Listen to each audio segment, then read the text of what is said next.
I'm Jen McDonald with Veterans Creed, and I'm here today with a message.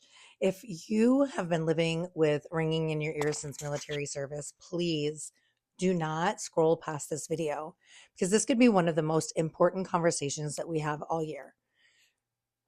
For a very long time, for several years, we've been hearing rumors, chit chat, warnings about the VA potentially eliminating tinnitus as a standalone compensable disability. And a lot of veterans have dismissed it. Oh, it'll never happen. They've been talking about that for years, or I'll get around to filing or appealing someday. But today, this conversation has now become much more real.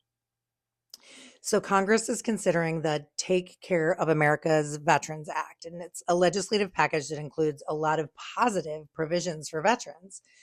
But buried inside that package is something that should concern every veteran who suffers from tinnitus and is not currently service connected. The proposal would effectively eliminate compensation for tinnitus as a standalone disability for future claims. Think about that. One of the most common service-connected disabilities affecting veterans could simply disappear as its own ratable condition.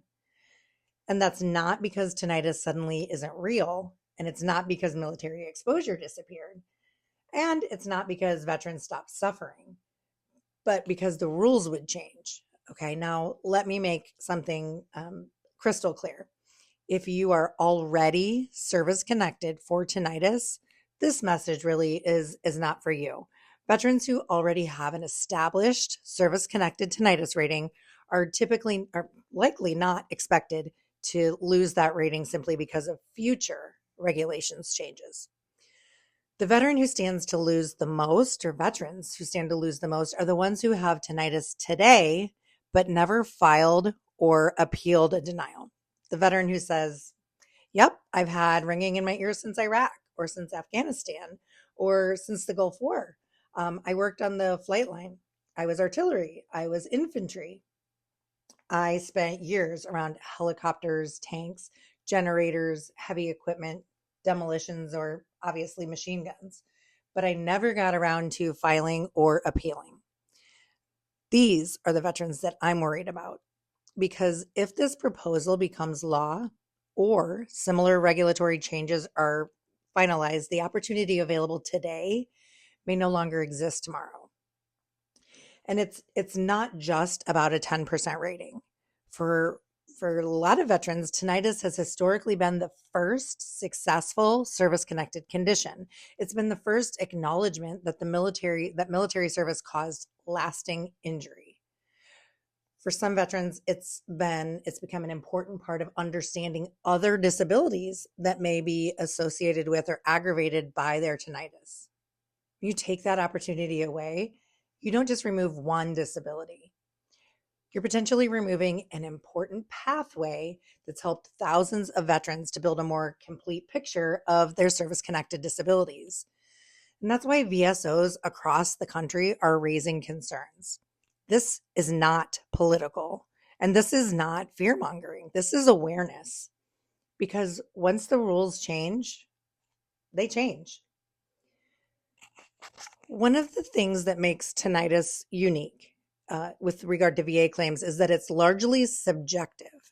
There's not a scan that proves tinnitus. There isn't a lab test that confirms it.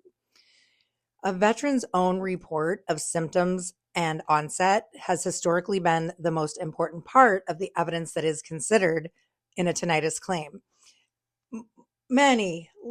Tons of veterans can tell you exactly when the ringing started, after a mortar attack, after being on the demolition range, after years on the flight line, after repeated weapons quals, after deployment. So many remember the day that their ears never sounded the same again. And that history matters. It matters significantly. Military noise exposure matters, and evidence matters. But here's the reality.